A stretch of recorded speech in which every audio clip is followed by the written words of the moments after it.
샬롬, 전래동화 세 번째, 제주 많은 오 형제. 옛날, 아주 먼 옛날 깊은 산속 마을에 금슬 좋은 부부가 살고 있었습니다. 부부는 행복했지만 자식이 없어서 매일 저녁 기도를 드렸죠. 그렇게 천일을 되는 날, 부부의 꿈속에 삼신 할머니가 나타났습니다. 삼신 할머니는 아이를 갖게 해주고 아이를 보호해 준다는 신이지요. 날이 밝거든 커다란 단지를 구해 그 안에 산삼을 넣고 두 사람의 오줌을 받아 땅속에 10달간 묻어 두어라. 잠을 깬 부부의 손에는 산삼이 있었습니다. 부부는 날이 밝자 삼신 할머니의 말대로 하였죠. 세월이 흘러 10달이 지났습니다. 어느 날 땅에 묻어둔 단지 안에서 갓난 아기의 울음소리가 들렸어요. 부부는 단지를 꺼내 뚜껑을 열어 보았습니다. 그런데 그 안에는 건강한 사내 아이가 있었죠. 부부는 아기의 이름을 큰손동이라고 짓고 잘 키웠습니다.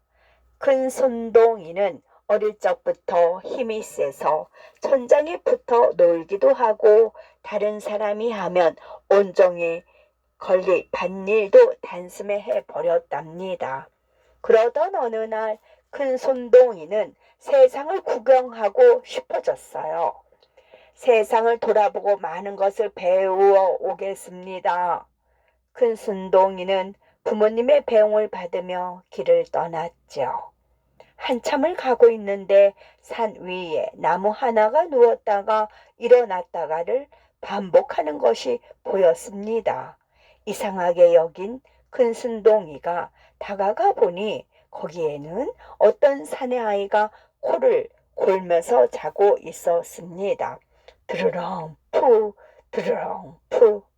그런데 그 콧김이 어찌나 센지 앞에 있던 나무가 숨을 들이쉬면 눕고 내쉬면 다시 일어서는 것이었지요.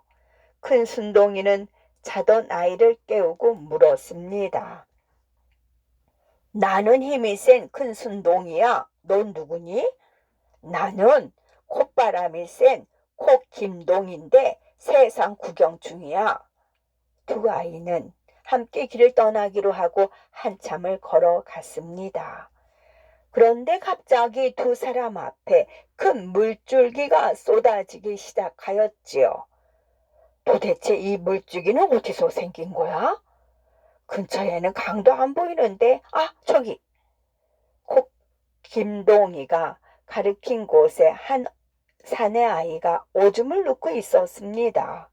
그런데 오줌을 얼마나 많이 누는지 오줌 줄기가 마치 폭포 같았죠. 쏴! 두 아이는 오줌을 누는 아이 옆으로 다가갔습니다. 나는 큰손동이, 이 아이는 콧감동이야. 넌 누구니? 나는 오줌을 엄청나게 많이 누는 오줌동이야. 셋은 친구가 되어 함께 길을 떠났습니다. 세 친구는 길을 가다가 앞에서 어떤 남자아이가 옷구름에 커다란 배를 달아 끌고 가는 것을 보았죠. 우리는 큰손동이, 콧검둥이, 오줌동이야. 넌 누구니? 난 큰 배를 끌고 다니는 배돌동인데 세상 구경을 나왔지. 내 아이는 금세 친해져 함께 길을 갔습니다. 또 한참을 가는데 갑자기 땅이 울리며 쿵쿵 하는 소리가 났지요. 내 친구가 소리 나는 곳을 향해 가니 거기에는 어떤 남자아이가 무쇠로 만든 신을 신고 걸어가고 있었습니다. 우리는 큰손동이, 콧김동이, 오줌동이, 배돌동이야. 넌 누구니? 나는 무쇠 신을 신은 무쇠동이야. 세상 구경 중이야. 서로 마음이 통한 다섯 아이는 의형제를 맺고 함께 세상을 구경하기로 했습니다. 산을 넘던 오 형제는 날이 저물어 하룻밤 묵고 갈 집을 찾았지요.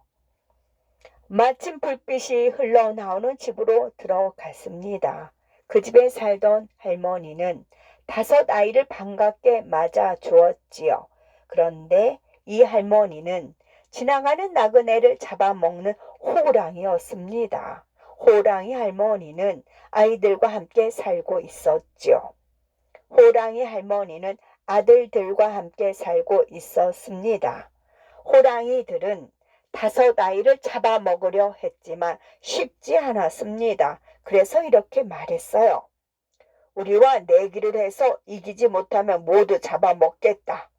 오형제와 호랑이들은 동이 틀 때까지 누가 나무를 많이 베나 내기했습니다. 호랑이들은 힘겹게 나무를 베어 많은 나무를 쌓았지요. 오형제는 별 신경 쓰지 않고 계속 잠을 잤습니다. 그러다 동이 틀 무렵 일어난 큰 순동이가 순식간에 나무들을 뿌리채 뽑아 호랑이들보다 더 많이 쌓았습니다.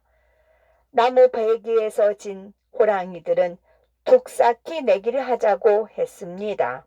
호랑이들은 강 위에서 둑을 쌓고 오형제는 강 아래에서 둑을 쌓기로 하였죠. 호랑이들이 쌓은 둑은 무너뜨려 넘칠 물이 오형제가 쌓은 둑을 넘으면 호랑이들이 이기는 내기였습니다. 그러나 큰 순동이가 빠르게 둑을 쌓아 둑쌓기 내기도 오형제가 이겼죠. 화가 난 호랑이들은 커다란 나무를 오형제를 향해 던지며 말했습니다. 우리가 던진 나무를 너희 오형제가 받아서 쌓는 거야. 좋아. 얼마든지 던지라고. 큰 순동이는 호랑이들이 던진 큰 나무를 한 그루도 놓치지 않고 모두 받아 높게 쌓았습니다. 다른 형제들도 옆에서 큰 순동이를 거들어 나무를 아주 높이 쌓았죠. 그렇게 한참 지나자 호랑이들의 힘이 빠져 더 이상 나무를 던질 수 없게 되었습니다. 화가 난 호랑이들은 오형제가 올라가 있는 나무 밑에 불을 붙였습니다. 그때 오줌동이가 불길을 향해 오줌을 놓았지요. 그런데 오줌의 양이 너무 많아 큰 강이 되었습니다. 아래에 있던 호랑이들은 오줌에 빠져 허우적댔고요. 배들 동이가 얼른 끌고 다니던 배를 띄우자 오형제는 안전하게 배에 올라탔습니다. 호랑이들은 오형제가 탄 배를 잡으려고 헤엄쳐 왔지요. 그때 콧김 동이가 재빠르게 콧김을 불자 강한 바람에 오줌이 금세 얼어버려 호랑이들은 꼼짝할 수 없게 되었죠. 마지막으로 무쇠동이가 얼어붙은 강 위를 돌아다니며 무쇠 신호로 못된 호랑이들을 모두 물리쳤습니다. 오 형제는 힘을 모아 어려움을 이겨낸 뒤 더욱 우정이 두터워졌습니다. 오 형제는 다시 세상을 구경하기 위해 함께 길을 떠났답니다. 끝.